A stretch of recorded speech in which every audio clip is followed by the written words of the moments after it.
ભારત પાકિસ્તાન વચ્ચે ચાલી રહેલા યુદ્ધનું સીઝફાયર થઈ ગયું છે, એટલે કે યુદ્ધ વિરામ થઈ ગયું છે. યુદ્ધ વિરામ થઈ ગયા પછી પણ દગાબાજ નાપાક પાકિસ્તાને ભારત ઉપર હુમલા કર્યા છે. યુદ્ધ વિરામ માટે ટ્રમ્પે બહુ મોટા ઉપાડે ટ્વીટ કર્યું કે મેં બંને દેશો સાથે આખી રાત વાત કરી સમાધાન કરાવ્યું છે અને યુદ્ધ વિરામ માટે સહમત કરાવ્યા છે.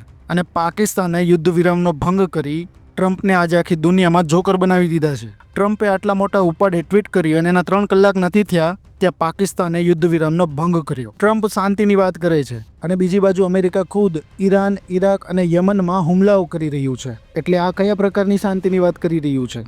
એટલે અમેરિકાનું તો એવું છે કે તમારો કૂતરો કૂતરો અને અમારો કૂતરો ટોમી. પણ નવાઈની વાત એ છે કે અમેરિકા પાકિસ્તાનને સાથ કેમ આપી રહ્યું છે?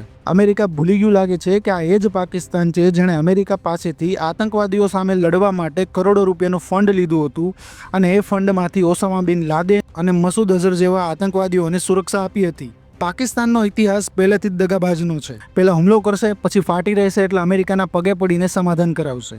અને તોય ઉપરથી પાકિસ્તાનની સરકાર આ સીઝફાયરને વિક્ટરી ગણાવે છે અને એવું બોલે છે કે અમે ભારતને હરાવી દીધું. એટલે આ લોકોનું તો એવું છે કે પેન્ટ ફાટે તો ફાટે, બાકી નવાબી ન ઘટે. અને આ કોડાના મેડલ જુઓ. એલા ભાઈ, તમે બધી જંગ હારેલા છો તો તને આટલા બધા મેડલ આપ્યા કોણે? કોડા. ભારતે પાકિસ્તાનને મેસેજ આપી દીધો છે કે તમે ભલે ન્યુક્લિયર દેશ હો, પણ જો તમે અમને છંછેડશો તો અમે ઘરમાં ઘૂસીને તમને મારીશું. આખી દુનિયામાં ભારત એક જ એવો દેશ છે જેણે કોઈ પણ ન્યુક્લિયર દેશ ઉપર હુમલો કર્યો હોય. એટલે સરકારે ખરેખર એક્શન લઈને મેસેજ આપી દીધો છે કે તમે કોઈ પણ હોવ, પણ જો તમે અમારો ચાળો કરશું તો એનું પરિણામ તમારે ભોગવવું પડશે. અને આ ખરાબ સમયમાં આપણને એ ખબર પડી ગઈ કે દુશ્મન કોણ છે. તુર્કી, જેના ભૂકંપ સમયે સૌથી પહેલી મદદ ભારતે કરી હતી ને પેલા ભિખારી પાકિસ્તાને એક પણ મદદ ન કરી હતી, આજે એ જ તુર્કી પાકિસ્તાનને મિસાઇલ અને ડ્રોન આપે છે. અને આ પહેલી વાર નથી, તુર્કી વર્ષોથી પાકિસ્તાનની મદદ કરતું આવ્યું છે. કાશ્મીર મુદ્દામાં પણ વર્લ્ડ લેવલે તુર્કીએ પાકિસ્તાનને સપોર્ટ આપેલો છે. એટલે દેશની સરકારે અને દેશના લોકોએ આવા દેશનો બહિષ્કાર કરવો જોઈએ. અને એક આંકડા મુજબ ભારતમાંથી દર વર્ષે લગભગ 3 થી 3.5 લાખ લોકો તુર્કી ફરવા જાય છે, ત્યાંની ઇકોનોમીને સપોર્ટ કરે છે. અને એ જ તુર્કી પાકિસ્તાનને હથિયારો આપે છે અને પાકિસ્તાન એ હથિયારો ભારત ઉપર યુઝ કરે છે. એટલે દેશની સરકારે અને દેશના લોકોએ આવા દગાબાજ દેશનો બહિષ્કાર કરવો જોઈએ. ખાસ આ હુમલામાં S-400 સિસ્ટમે ખૂબ મહત્વની ભૂમિકા ભજવી છે અને લોકોનું ધ્યાન ખેંચ્યું છે. ભારતની સુદર્શન એર ડિફેન્સ સિસ્ટમ એટલે કે S-400 જે રશિયા પાસેથી લીધેલી છે, જે વિશ્વની એક સર્વશ્રેષ્ઠ એર ડિફેન્સ સિસ્ટમ છે, જેણે પાકિસ્તાનના ડ્રોન અને મિસાઇલને હવામાં જ પાડી દીધા અને પાકિસ્તાનના હુમલાને નિષ્ફળ બનાવવામાં મહત્વની ભૂમિકા ભજવી છે.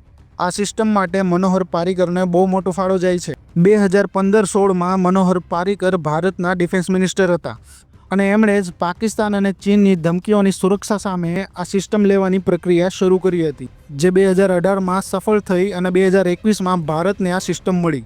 જ્યારે આ ડીલ થઈ રહી હતી ત્યારે અમેરિકાએ ભારત ઉપર ખૂબ દબાણ કર્યું કે તમે રશિયા પાસેથી કોઈ પણ હથિયાર ના લ્યો. પણ દેશની સરકારે દેશની સુરક્ષા માટે અમેરિકાની ધમકીઓને ઇગ્નોર કરીને આ ડીલ પૂરી કરી હતી. અને આજે આ સિસ્ટમ દેશ માટે એક સુરક્ષા કવચ બનીને કામ આવી છે. આ યુદ્ધમાં પાકિસ્તાને ચીનની આબરૂના ધજાગરા કરી નાખ્યા. ચીનની એર ડિફેન્સ સિસ્ટમ, તેના હથિયારો ફેલ થયા. એટલે દુનિયામાં ચીનના હથિયારોનો મજાક બની ગયો છે. પાકિસ્તાને પોતાની આબરૂ તો કાઢી, પણ સાથે સાથે ચીન અને અમેરિકાની પણ આબરૂ કાઢી. અને આ સીઝફાયરમાં ઘણા લોકો મોદી સરકારને ઇન્દિરા ગાંધી સાથે સરખાવે છે કે મોદી સરકાર ઇન્દિરા ગાંધી જેમ ડિસિઝન ન લઈ શકે.